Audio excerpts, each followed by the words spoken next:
In 5 2009, months? researchers in Whoa, Israel whoa, whoa, whoa, whoa. Oh, no, no. I still hate the thought. No.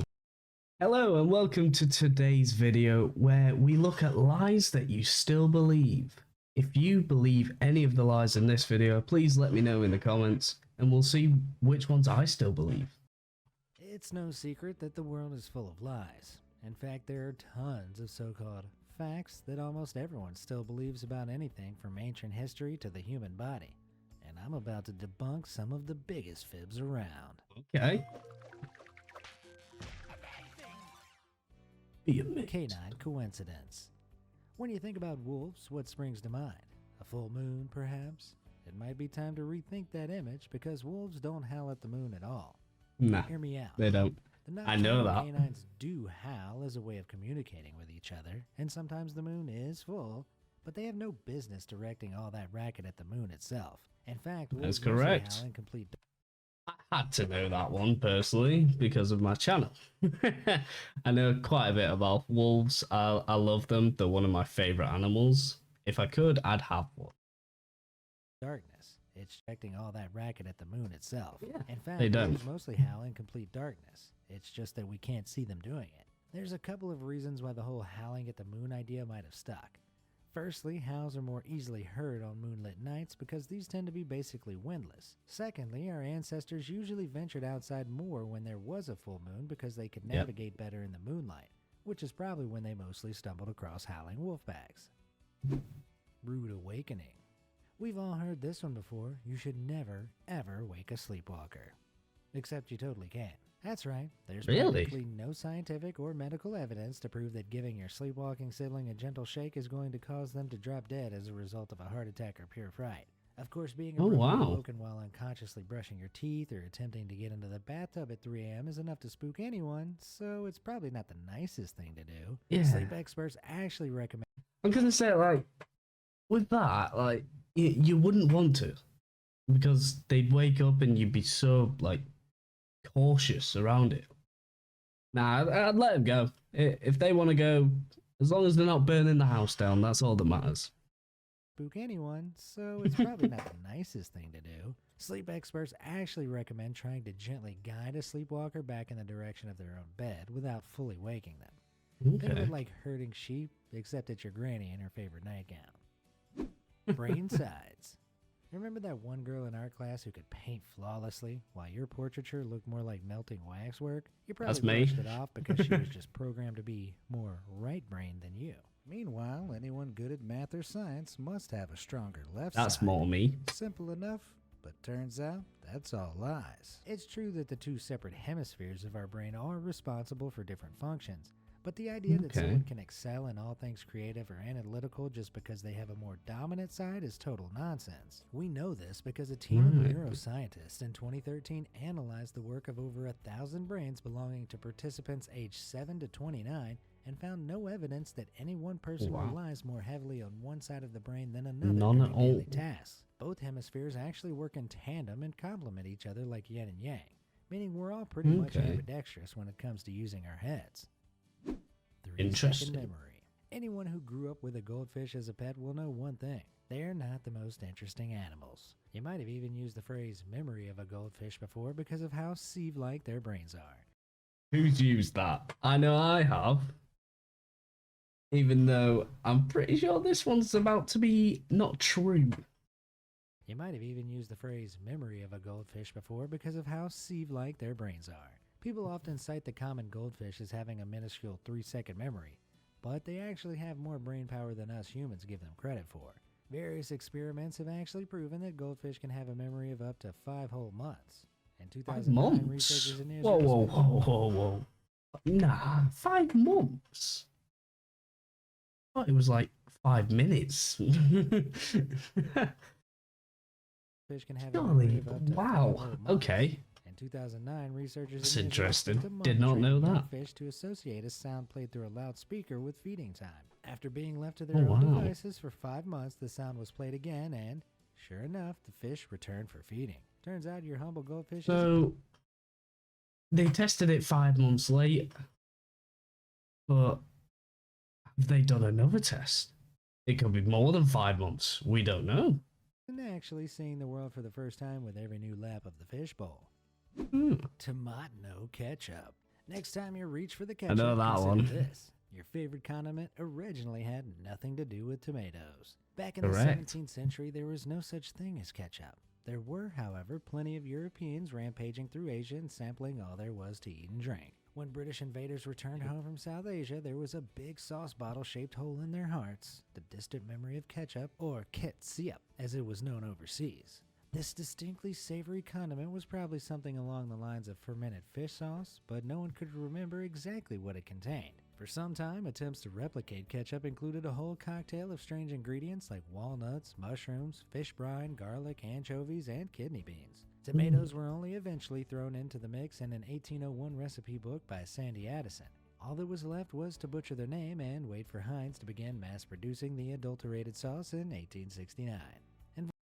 It got a lot better because going here, Fish brine, garlic, anchovies, and anchovies, tomatoes were only garlic, thrown mushrooms. into the mix in an 1801 No. recipe book by Sandy Addison. Stick to the normal ketchup butcher the now. name and wait for Heinz to begin mass-producing the Yeah, that's the adulterated real sauce one. in 1869. And voila, Happy days. ketchup was born. Lovely. Hairy hoax. You've likely heard at some point in your life that shaving unwanted body or facial hair will only make it grow back 10 times thicker. But I got those told are just this. the words of someone trying I got told this all the time. your facial hair will only make it grow back 10 times thicker. But those are just the words of someone trying to sabotage you before a first date. Shaving has no real effect on the thickness, color, or rate of hair regrowth. Oh, wow. Although it may seem like you've made a grave error the day after finally deciding to shave that irksome patch of hair on your forehead, Yeah. there's really no need to panic. The reason hair might seem more visible as it starts growing back is simply that shaving gives hair a blunt tip, which feels coarser and can initially look thicker or darker. If hair is sprouting exponentially every time you shave, you might just be a werewolf. Nailed it. Awesome. On the topic of regrowth, your fingernails don't all grow at the same rate either. If you've ever noticed that a couple of nails seem longer than others despite cutting them all at the same time, you'll probably know this already. Each nail grows at its own pace, and nails on longer fingers like the index or middle grow far quicker than those on your thumb. For the very same reason, toenails grow about 3 times slower than fingernails. So you can slack off a little longer before you start looking like the Gruffalo. Scientists actually think blood flow is what stimulates nail growth, so you might also notice that the nails on your dominant hand need trimming more often. Oh, wow. Killer coins. Picture this. You've just climbed to the top of the Empire State Building. As you watch the people below scurrying around like tiny ants, you take out your wallet and wonder, if I dropped a penny right now, would it kill someone? No. Sorry to burst your psychopathic bubble, but No. it wouldn't. Despite what people say, a penny is too small and flat and cushioned by air to become a lethal weapon, even when dropped from the top of the Empire State Building. You see, as the penny falls, it collides with air molecules, causing something called drag force, which counteracts the force of gravity and slows down its acceleration. When the two forces balance out, the penny reaches what's known as terminal velocity and will basically I float did this in science. Being struck would feel like a mere flick on the forehead. Just ask psychiatrist Louis Bloomfield. In 2012, he allowed himself to be struck by pennies dispensed from floating helium balloons to replicate the effect of a penny falling from a skyscraper. A little. It didn't hurt at all. Not gonna lie. Midnight Munch. There's nothing quite as terrifying as the well-known fact Oh, the average no. person consumes 8 spiders in their sleep each year. Not only is this statement false, it's built on a total web of lies. Firstly, logical reasoning. Oh, the puns. The puns are hurting. But I honestly hated the fort at night of this. Oh, no. No. I still hate the fort. No. Fact that the I know it's not person true consumes now. 8 spiders in their sleep I'm still each gonna year. hate it. Not only is this statement false, it's built on a total web of lies. Firstly, logical reasoning shows that spiders are in no habit of confidently wandering into human mouths. Most people don't even sleep with their mouths open. And if they did, a wet and windy cave is hardly the first place a spider wants to be. We also sleep so restlessly that any small movement would be like an earthquake for a tiny arachnid. So where did the myth originate from? Most sources refer to an article published in 1993 by journalist Lisa Birgit Holst, who cited the fact in a list of urban legends. People started misquoting the article as truth, despite Holst clearly stating it was a myth, and the rest is history. But that's not all. No amount of digging will turn up this article, nor the journalist who wrote it.